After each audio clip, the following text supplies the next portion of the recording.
दांत वाली बहू। रंजना कभी ब्रश नहीं करती थी। उसे कितनी बार उसके माँ बाप ने डांटा, लेकिन उसका कोई असर उस पर होता ही नहीं था, जिस कारण से उसके दांत पीले पीले हो जाते हैं। शादी के बाद। अरे बहू, वैसे तो तुझ में कोई कमी नहीं है, पर तेरे दांत इतने पीले कैसे हैं बेटा? कैसे मतलब? कोई सर्जरी थोड़ी ना कराइए। वो तो क्या नाम, मैं ब्रश नहीं करती थी तो पीले हो गए। अब क्या करूं? आप कहें तो लाल करवा लूं या फिर काले? यार ये क्या है, क्यों माँ से लड़ रही हो? लड़ रही हूँ? अरे मैं लड़ रही हूँ या ये बोल रही है कि दांत पीले हैं, पीले। अरे तपस्या थोड़ी ना की है इन्हें पीले करने के लिए। बकायदा ब्रश नहीं किया है 20 साल तक, तब जाकर। छी, कैसी बात कर रही हो? ये उस वक्त तो पीले नहीं थे जब हम लोग तुम्हें देखने आए थे। अरे तब साफ करवा लिया होगा डेंटिस्ट के पास जाकर। अब देखो कैसे पीले पीले लग रहे हैं।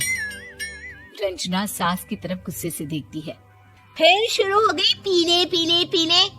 अरे पीले तो तब भी थे जब मेरे हाथ का रसगुल्ला उड़ा उड़ा कर खा रही थी और बोल रही थी, लड़की नहीं गुणों का खजाना दे रहे भाई साहब आप। खैर, अब वो लोग करते भी तो क्या करते, पीले दांत वाली बहू पल्ले पड़ी थी तो झेलना तो था ही। एक दिन कीर्तन में रंजना गाना गा रही थी। अरे कमला बहन, माँ का द्वार है, यहाँ तो सब शुद्ध होकर आते हैं, फिर अपनी बहू को ब्रश भी नहीं करवाती तुम। दूर से पीले पीले दांत भक्ति में बाधा उत्पन्न कर रहा है। अरे कोई 2 साल के बच्ची थोड़ी ना लेकर आई हूँ मैं बहू बनाकर। अच्छी खासी लड़की है, अरे कैसे करवाऊं ब्रश? ये तो उसे खुद करना चाहिए ना। अब माँ बाप तो इसके जैसे तैसे निपटा दिए, ये नहीं सोचा कि सास कैसे संभालेगी। सास बहू को लेकर घर आ जाती है, लेकिन सोच लेती है कि अब इसे लेकर कहीं नहीं जाएगी। अगले रोज बहू कहती है, अरे क्या हो गया, मंदिर नहीं जाना क्या? कीर्तन का वक्त हो रहा है। मेरी मधुर वाणी से कान्हा जी जागते हैं और सोते हैं। आप तो जानती है ना उनकी भक्ति में कितना मन लगता है मेरा। वो क्या है ना, तबीयत ठीक नहीं लग रही है मेरी, आराम करूंगी मैं। तबीयत ठीक नहीं लग रही?